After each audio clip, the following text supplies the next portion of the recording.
One last question before ending this live show. Another issue that we are discussing currently in Spain is rent controls.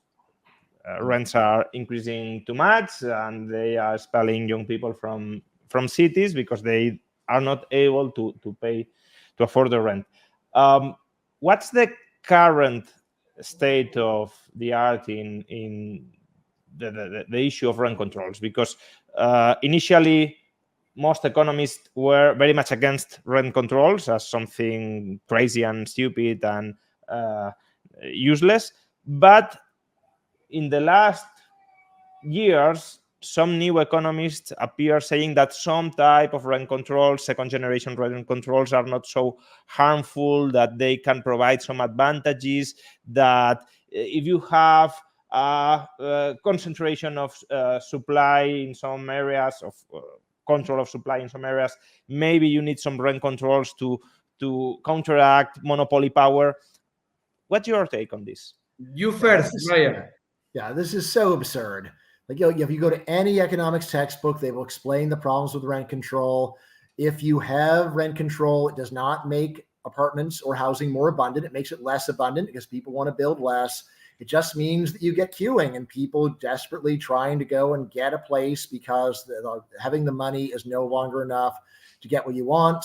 Other problems include just decay of the quality. If landlords know that they can go and have 100 different possible tenants, then they don't need to try very hard to make tenants happy.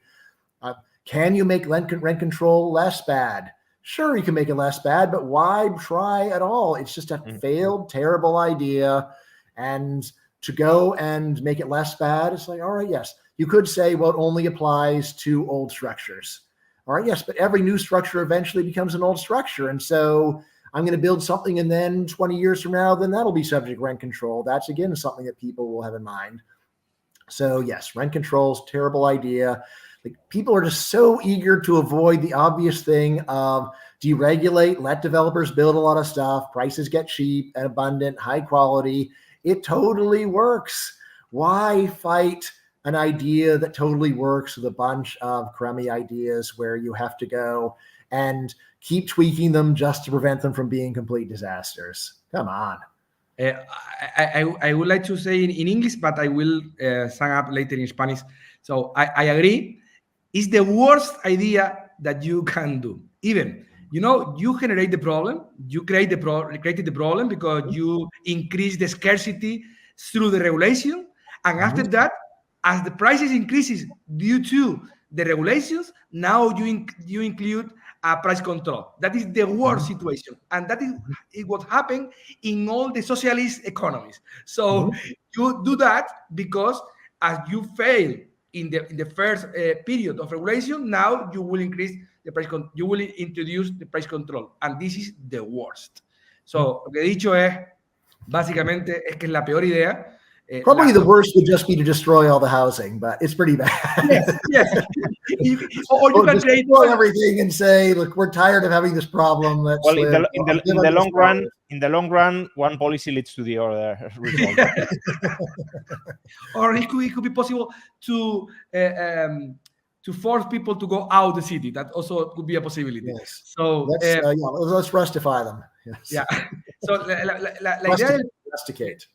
la idea de control de precios es la peor posible. La realidad es que los precios han aumentado porque la oferta no puede aumentar. Es una consecuencia de las regulaciones del gobierno. ¿Y el gobierno cuál es la solución que propone? Controlar precios.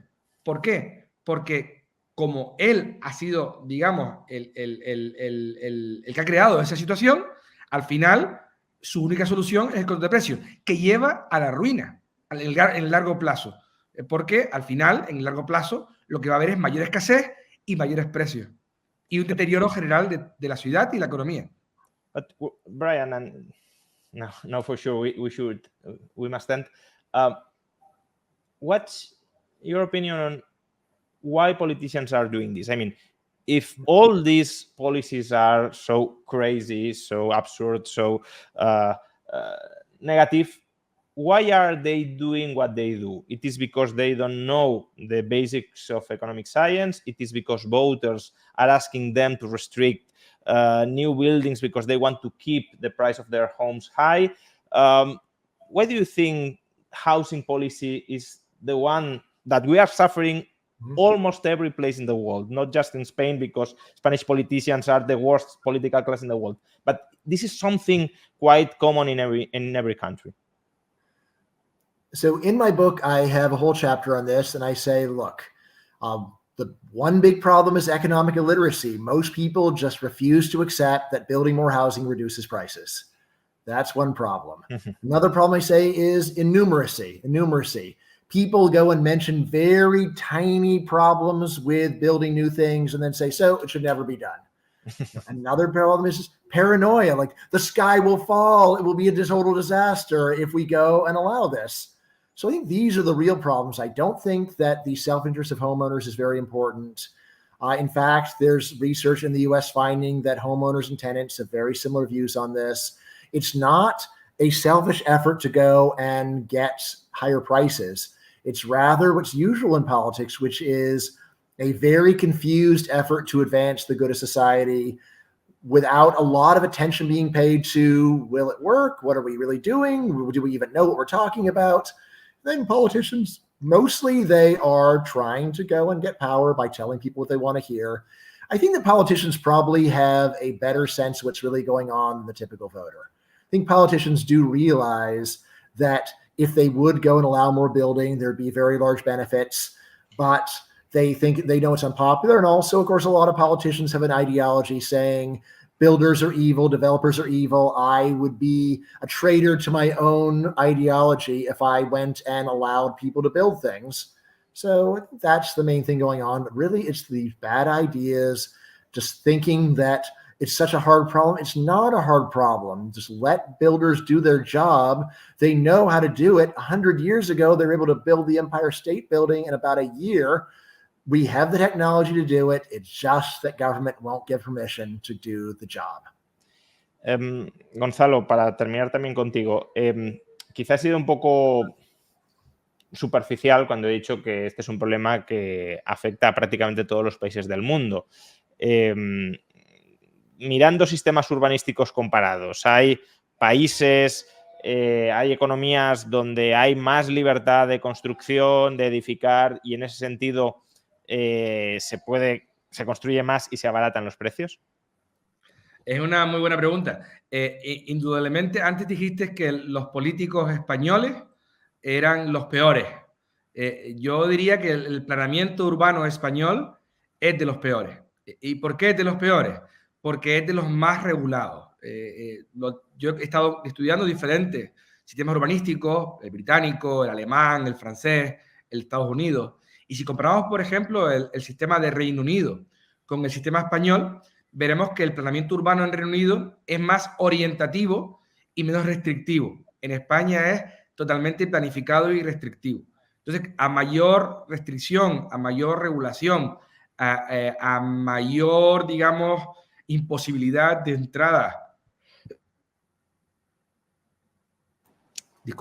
a mayor dificultad de entrada de agentes económicos, de empresarialidad, para poder transformar la ciudad, pues mayores problemas habrá en el largo plazo. Entonces, realmente, no es solamente que los políticos españoles sean especialmente malos, sino que el modelo urbanístico español heredado del franquismo, que es el que tenemos hoy, es especialmente regulado. Es una planificación al máximo nivel. Y eso incrementa aún más los problemas. En otros países, donde también hay regulaciones urbanísticas que son dañinas, los problemas pues son menos graves o digamos que hay cierta entrada al mercado.